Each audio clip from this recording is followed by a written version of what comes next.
So thank you. As she said, my name's Dane, and I am a web developer at Ithaca. You may know us from JSTOR.org. It's an academic research platform. And on Twitter, I'm easy as Python, and GitHub, I'm Dane AH. So feel free to connect. And I am here today to talk to you about Zappa. Well, not this Zappa, although he warrants a talk all on his own, many talks perhaps, but Zappa nonetheless. And specifically, how we can do serverless Django with Zappa. And specifically, I mean this Zappa. It's a framework written by a guy named Rich Jones. And what it really does is let you do serverless AWS deployments for Python applications. And so during this talk, I'm going to kind of emphasize these pieces here in bold colors. So what we're going to do is talk about each of those in a little bit of detail. So we'll talk about servers, what a server really is, and what the less part of serverless really means. And then some specifics about Amazon Web Services and how you go about actually deploying an application there. So first, let's talk a little bit about servers. They are, at their core, a thing that a user can make a request to and receive a response from as a result. And so many of you being Django developers are probably intimately familiar with this idea. But what really happens and how do we achieve that workflow along the way?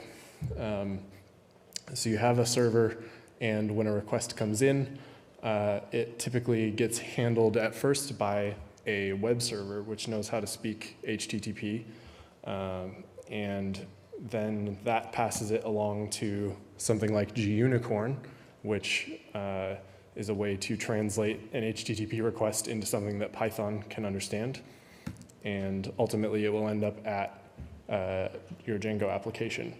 And there's some additional things that you'll probably be using if you're doing any kind of dynamic application. You'll probably need to talk to a database. You'll probably need static assets to style your pages. And you'll probably want a certificate of some kind if you want to be working over HTTPS.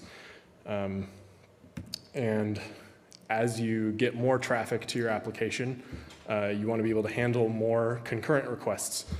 So you'll start making more processes for your Django application, and each of those can handle a request at a time.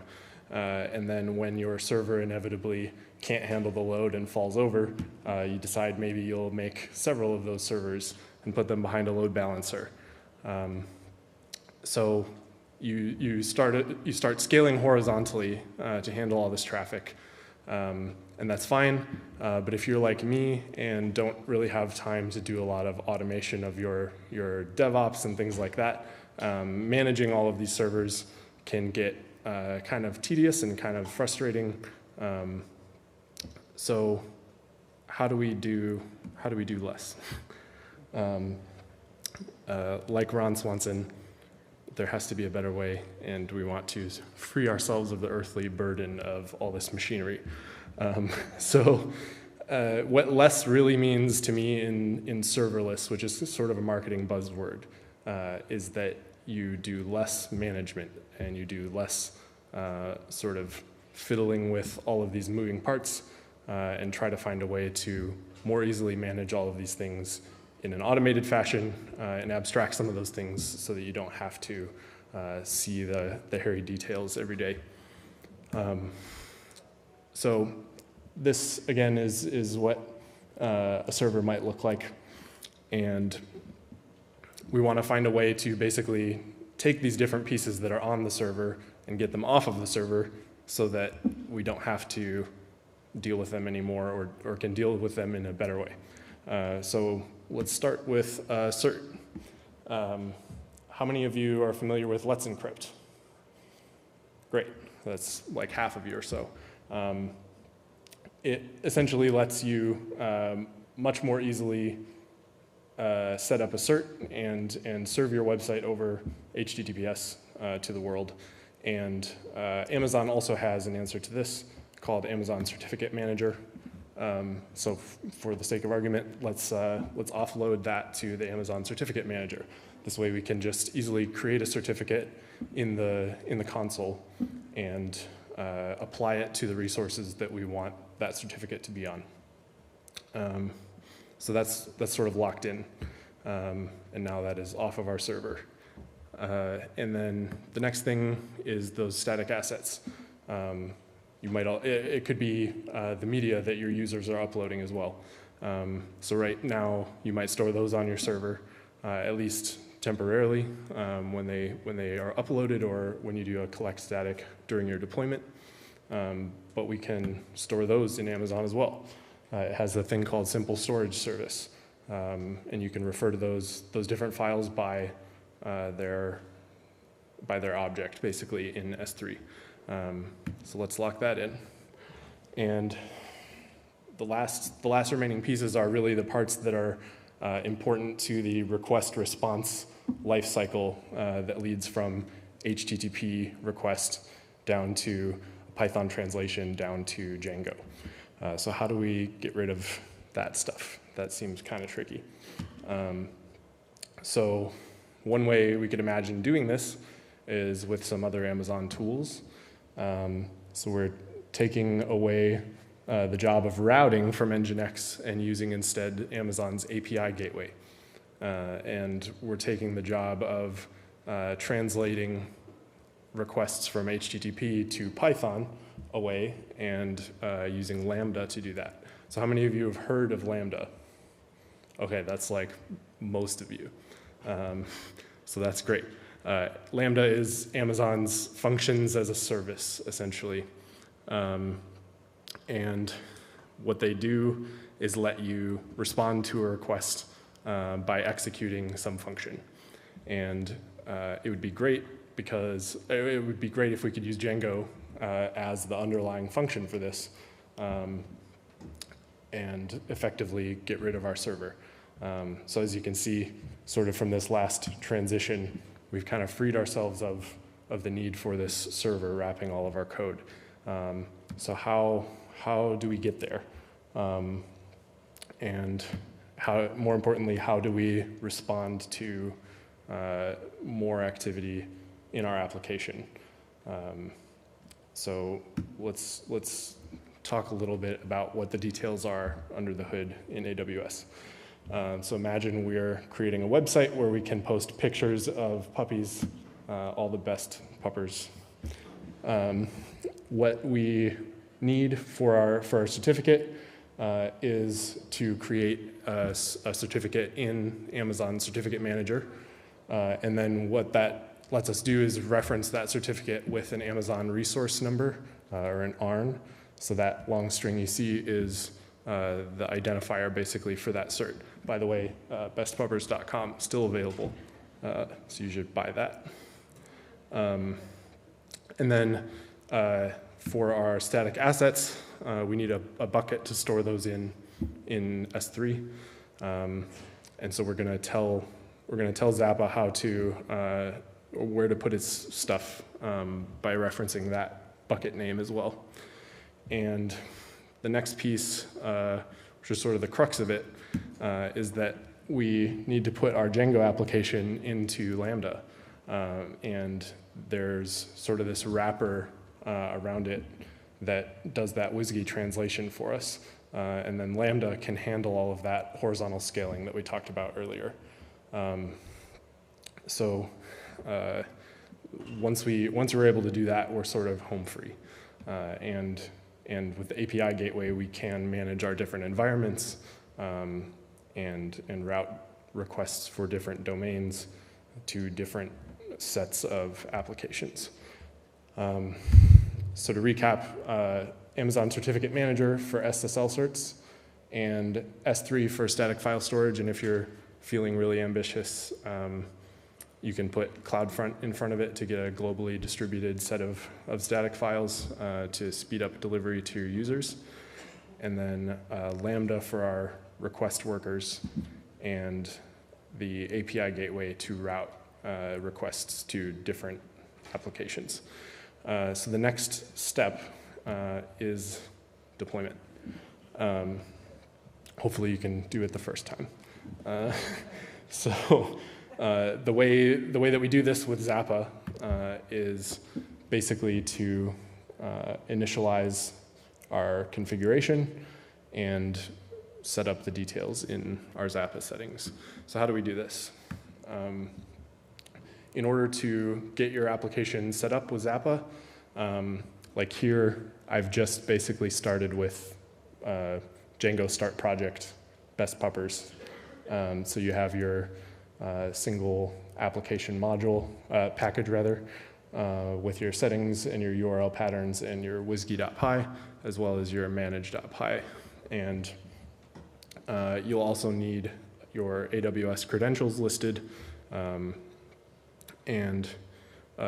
way I prefer to do this is to have a different profile for each of my projects, even if they end up using a similar set of credentials. So once you have those two things in place, you can just pip install Zappa and run Zappa init. And what that's going to do is detect your application type. So it's not actually just Django that is supported. It's really any WSGI application and even some non-WSGI applications, if I remember correctly. And then it will create that S3 bucket so that it can upload artifacts for your application. And then it will create this Zappa settings.json file. And at first that'll look probably something like this. So you have a staging environment, maybe a production environment, and each one will have the AWS region that is deployed to, and then it will automatically figure out your Django settings module, and the profile name is referring to that AWS credentials profile, and then the project name is your Django project, and the S3 bucket is that bucket name that we talked about earlier. So then, now that you've got all this configuration in place, you're sort of ready to do your first deployment. It's pretty much that easy. So you run Zappa-deploy staging, and staging is the name of that environment from your Zappa settings JSON. And what that'll do is, well, I won't make you read all of this code here, or this output here, but what happens is that it will freeze your Python requirements along with all of your application code into a single zip file. And then it'll upload that zip file to S3 into that bucket. And then it will create API gateway routes for you. And it will create Lambda functions that ultimately point to the Django view code that you need to execute in response to requests, and then hook the API gateway to those Lambda functions. And importantly, it prints out the URL you can visit your application at the end. It's some long, randomly generated string of characters, followed by this execute API, US East 1, or whichever region you're in, Amazon, AWS.com, and then / your environment. And updating your application is quite similar.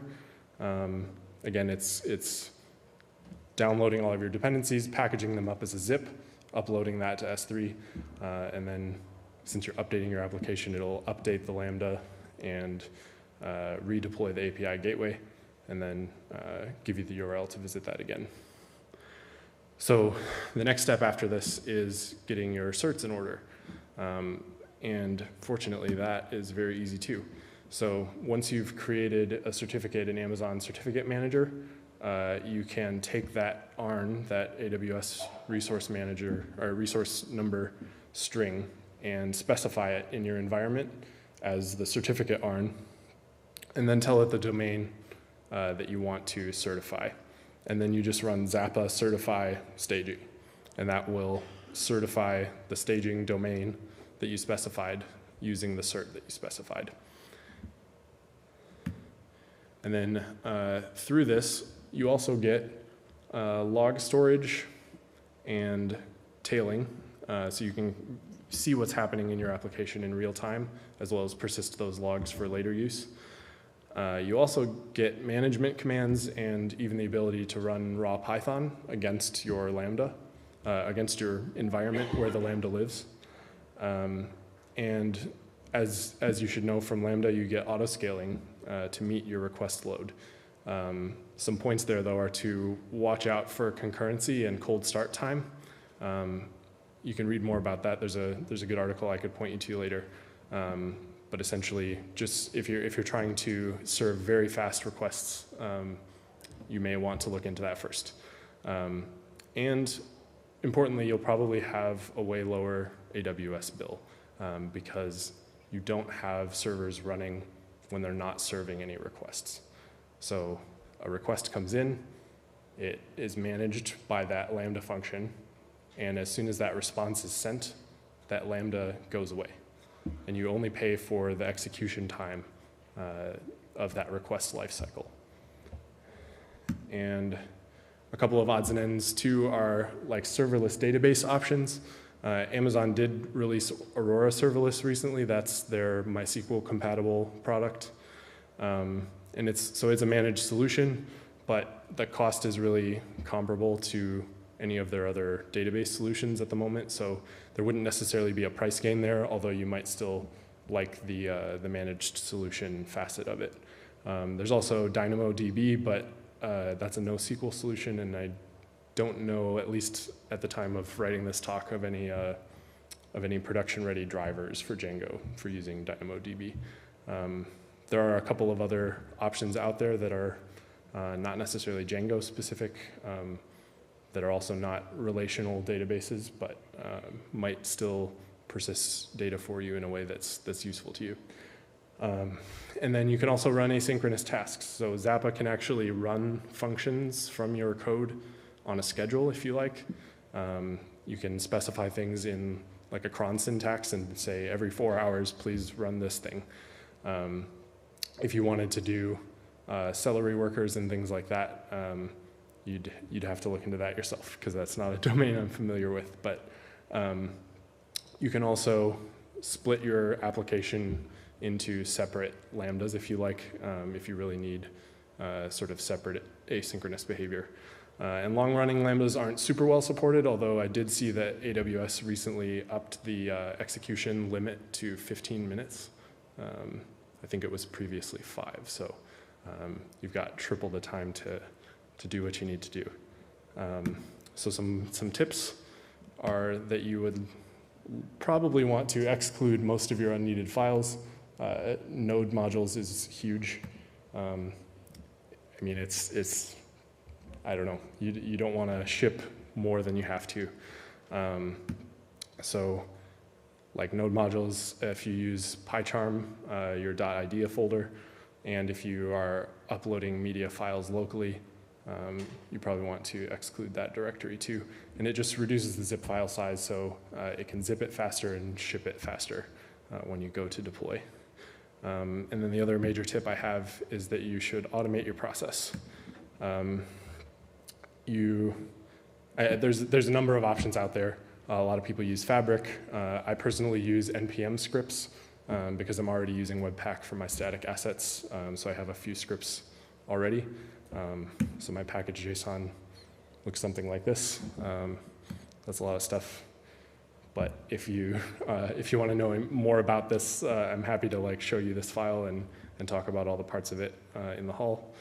And what it essentially allows me to do is deploy my Django application by just running npm run deploy -- stage equals production. So that's basically all I have. And if you'd like to, like I said, see more of this or talk about anything specific or see a live demo, I'm happy to do that. And here's my contact info again. So thanks.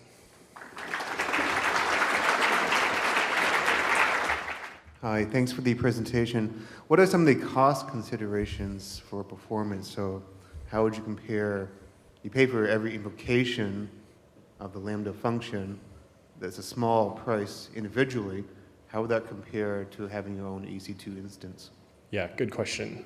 So I was previously running 4 applications on an EC2 instance and spending something around $50 a month. I don't remember the EC2 instance size that I was using, but I'm essentially paying $0 per month now. And Amazon gives you something like 3.5 million invocations free per month. So if you're at sort of a hobby level amount of traffic, I would say there's almost no likelihood that it's going to be more expensive. There's certainly going to be a break-even point there. If you're getting so many requests that your Lambda is essentially running all the time, I could definitely see that might perhaps even outrun your EC2 cost. So definitely a consideration. Yeah, good question. Hi. Does Zappa also help you when you said the assets goes to S3? Does that do it automatically? When you collect asset, does it go to S3, or do you have to do some configurations in there? Yeah, good question. So Zappa will not do that for you. There are a couple of really good solutions out there for putting your static assets into S3. There's a library called Django Storages, and it just takes a few small pieces of configuration, like adding some settings to your settings.py, and maybe creating the buckets yourself initially. But you can essentially collect your static files and upload your media files directly to S3 using Django Storages. So that's how I'm doing it currently. You mentioned some serverless database options. How does that compare to like a standard RDS instance? Can you clarify your question a bit? You mentioned that Aurora and DynamoDB under serverless databases in the talk. I just want to know if there's anything special about that for using with Lambda as compared to like an RDS Postgres instance. I see. I mean, Aurora, again, is like MySQL compatible. So if you're already using MySQL, you can probably switch to Aurora pretty easily. You have to migrate your data and stuff, obviously, but I think the serverless aspect of their Aurora product is really just them saying we have a managed solution for this instead of you having to go and click and create an RDS instance yourself and run backups and make sure that it's handling the load that you're getting. So it also manages that horizontal scaling. So if you're having a lot of database reads, it'll scale out for you. But in terms of sort of how you interact with the database, for Aurora at least, I don't imagine there's a difference. If you went to DynamoDB or some other non-relational database, that would be a more significant shift. Does that answer your question? All right, cool. Hey, thanks for your talk. Can you tell us about the latency per request, and are you aware of any factors that change that latency depending on complexity of your slug or output size? Yeah, it's not something I've delved super far into, to be honest, but anecdotally, on a totally cold start, I have websites, again, receiving like hobby levels of traffic, but they take maybe a couple seconds to load if I haven't hit them in a while, and then subsequent requests are essentially instantaneous as far as I can feel. I could show you just real quick, like maybe I can't. Here we go. Sorry, multiple desktops. Well, I can show. I'm happy to show you in the hallway, but yeah, it's quick loading. All right, so we're about out of time. Thank you so much, Dane. Thanks.